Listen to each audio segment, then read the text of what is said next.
The 14th century could be considered the most dreadful era to live in.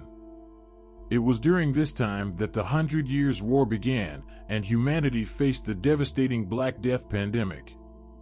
Today, we will explore another calamity that unfolded during this period, the Great Famine. The northern part of Europe was plagued by a climate shift, leading to a 2-year-long winter.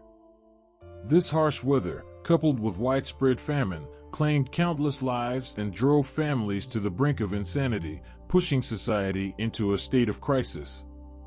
The values of morality and ethics were forsaken as people prioritized their own survival. In addition to the deaths caused by cold and hunger, there was a notable surge in daily incidents of crime and murder, amplifying the horrifying nature of the situation.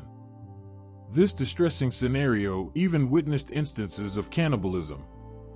So, welcome back to Interesting Day, fellow adventurers. In this video, we will return to the Middle Ages to experience and learn why this era was so tragic. We will delve into the Great Famine of 1315.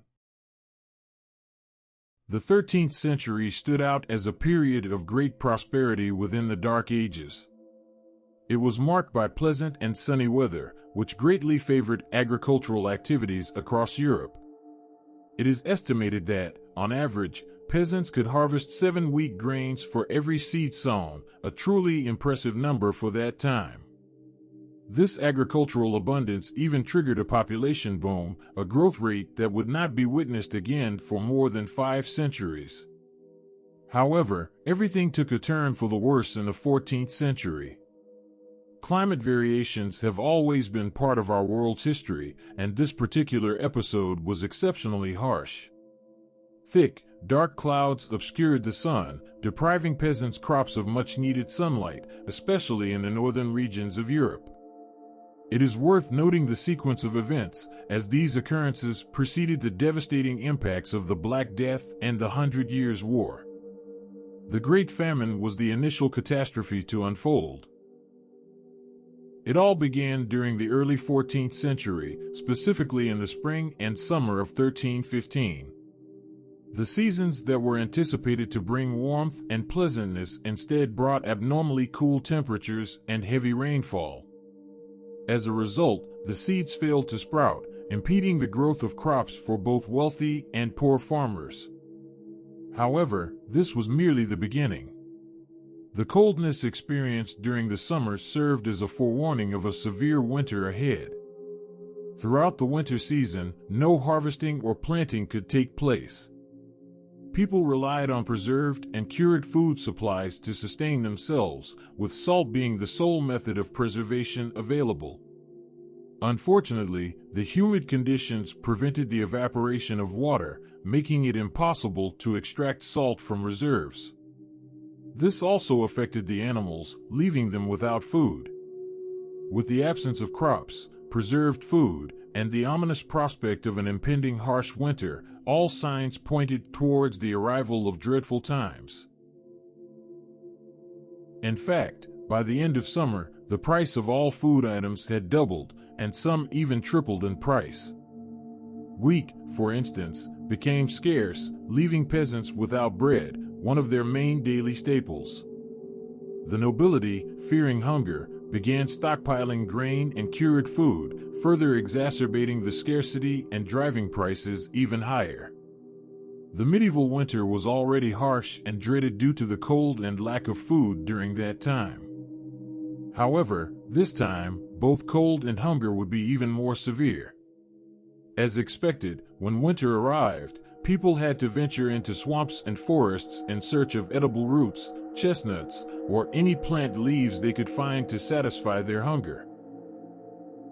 As if that weren't enough, floods in some regions took lives and devastated entire herds, wiping out what little many families had. Winter had already begun to claim lives, whether through cold or hunger. The hope of those who survived was that this cruel time would pass, and that with a few more months, the affectionate and warm summer would embrace people, animals, and crops once again. However, their expectations were not met. In the spring and summer of 1316, the rain continued to fall and the low temperatures persisted.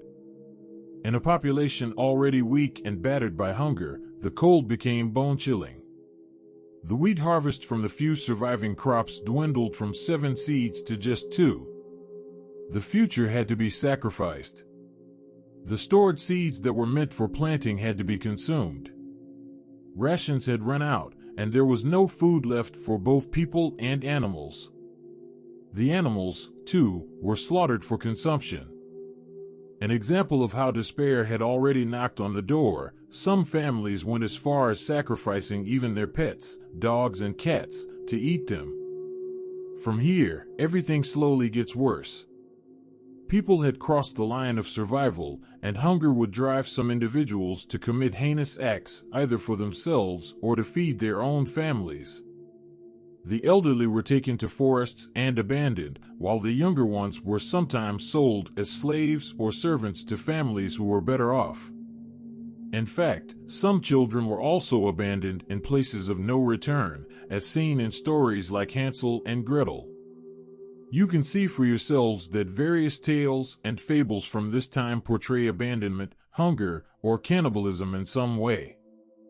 Little Red Riding Hood, The 3 Little Pigs, and Hansel and Gretel all depict these themes.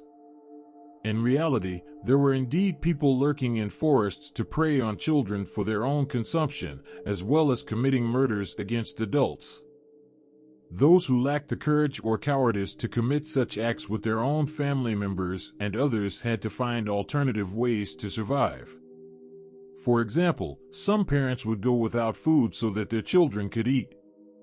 Perhaps those who didn't have the impulse to commit such acts would have it to exhume a body, removing the freshly deceased corpse of a neighbor who had died of hunger. In one way or another, whether through terrible or less terrible actions, everyone had to surrender to these atrocities or difficult decisions. Those who didn't surrender simply died. The peak of the famine was reached in 1317 when the wet weather finally subsided, the rain stopped, and summer returned to being summer. However, this doesn't mean that things returned to normal overnight. The population was weak and sick. The rains may have gone, but they left behind bronchitis, tuberculosis, and especially pneumonia as a reminder. It was time to plant again, but most of the seeds had been consumed in desperation. Even the livestock was practically extinct from the peasants' lands. After this period of cold and rain, which lasted from 1315 to 1317, the Great Famine still persisted for many years, ending only in 1322 when slowly, year after year, the population recovered everything that had been lost. Gradually, the seeds multiplied and the animals reproduced. Exact and precise statistics from the Middle Ages are difficult, but estimates suggest that between 10 and 25% of the population in Northern Europe died during this time of hunger and cold. Furthermore, due to the crimes committed during this period, the weakened population, already with a horrific life experience to tell, had no idea that they were about to be attacked again. Soon, the Black Death awaited its turn, making it undoubtedly one of the worst times to be alive. Thank you for joining us on Interesting Day. Don't forget to like, subscribe, and hit the bell icon. See you next time.